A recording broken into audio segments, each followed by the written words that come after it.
Welcome to Emomi TV. So, let's talk about the future, specifically the shiny, tech-infused future that's often portrayed in, well, pretty much every sci-fi movie ever. You know, the one where AI does all the boring stuff, nanobots keep us healthy until we're like 1,000 years old, and fusion power solves all our energy crises. Sounds pretty utopian, right? But like any good utopia, there's got to be a catch, a shadowy underbelly, but what about this incredibly complex ethical dilemma lurking around every corner? And that's what we're going to be digging into today. The potential pitfalls of this tech-driven future, the ethical quandaries, the unintended consequences. Because as much as we love a good hoverboard, we also have to think about, the implications of all this amazing technology. Okay, so first up, let's talk about AI and automation, because this is a big one. On the one hand, AI has the potential to automate all those repetitive, soul-crushing tasks that none of us really want to do anyway. Imagine a world where robots are flipping burgers, filing paperwork, and driving us to the airport. Sounds pretty great, right? But here's the thing. What happens to the people who currently hold those jobs? Automation could lead to massive job displacement, and while some argue that new jobs will emerge, there's no guarantee that those jobs will be accessible to everyone or that they'll pay a living wage. This is where the idea of universal basic income, UBI, comes in. UBI is a system where everyone receives a regular, unconditional payment from the government, regardless of their employment status. It's a radical idea for sure, but some argue that it's the only way to ensure that everyone benefits from the rise of automation. But even if we can figure out the economics of a post-automation society, there are still ethical considerations. For example, what happens when AI starts making decisions that impact our lives in significant ways? Who's responsible when a self-driving car gets into an accident? These are questions we need to be thinking about now, before we hand over too much control to the machines. Next up, let's delve into the world of surveillance capitalism. It's not just about cameras watching us. Our online activity is tracked, analyzed, and monetized. Every click, like, and search is valuable data. Companies use it to target us with ads and influence decisions. Some trade privacy for convenience, others find it unsettling. Constant data collection erodes privacy and autonomy. Companies can manipulate behavior in subtle ways. They can nudge us towards products and shape our reality, so where do we draw the line? How much privacy will we sacrifice for convenience? These questions will shape our future.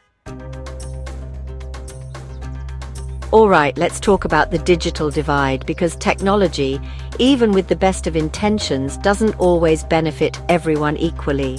In a world increasingly reliant on technology, access to the internet, to devices, to digital literacy isn't just a luxury, it's a necessity. But the reality is, not everyone has equal access. There are still communities without reliable internet, families who can't afford computers or smartphones, and individuals who lack the skills to navigate the digital landscape. And this digital divide has real-world consequences. It can impact education, job opportunities, access to healthcare, even social connections. So, as we race towards this tech-driven future, we need to make sure we're not leaving anyone behind. We need to invest in digital infrastructure, bridge the affordability gap, and provide digital literacy programs to ensure that everyone can participate in the digital economy. Because here's the thing, if we don't address the digital divide, technology has the potential to exacerbate existing inequalities, creating a world where the benefits of innovation are only accessible to the privileged few. And that's not a future any of us should be okay with. Okay, let's talk about the elephant in the server room, the carbon footprint of our tech addiction. Because while we're busy marveling at the latest gadgets and advancements, it's easy to forget that all this technology comes at a cost. Data centers, the behemoth server farms that power the internet, consume massive amounts of energy, much of which is still generated from fossil fuels. And as our reliance on technology grows, so too does our energy consumption. This is particularly concerning when we consider the rise of AI and automation, which require even more computing power. If we're not careful, Our pursuit of a tech utopia could end up exacerbating climate change and environmental degradation, but it doesn't have to be this way.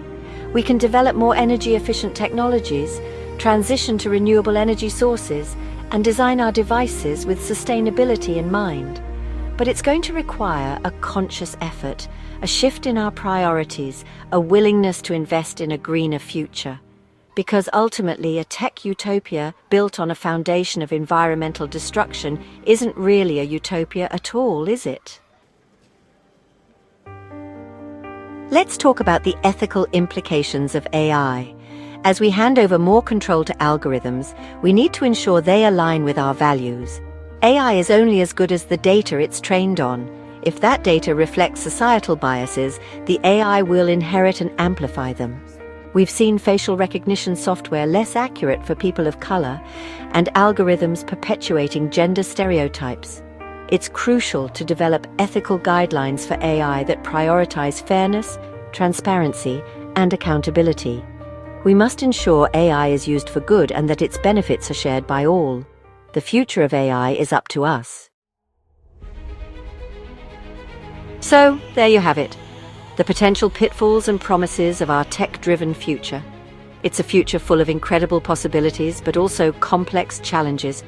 A future where we could see an end to disease, poverty, and even death itself. But also a future where we risk creating new forms of inequality, surveillance, and environmental destruction. The truth is, the future isn't predetermined. It's not some fixed point on the horizon. It's being shaped right now by the choices we make, the technologies we develop, the values we prioritize. So the question is, what kind of future do we want to create? Do we want a future where technology serves humanity, or one where humanity serves technology? A future of abundance and equity, or one of scarcity and division? The choice is ours. And it's a choice we need to make together. Thanks for watching. DFTBA.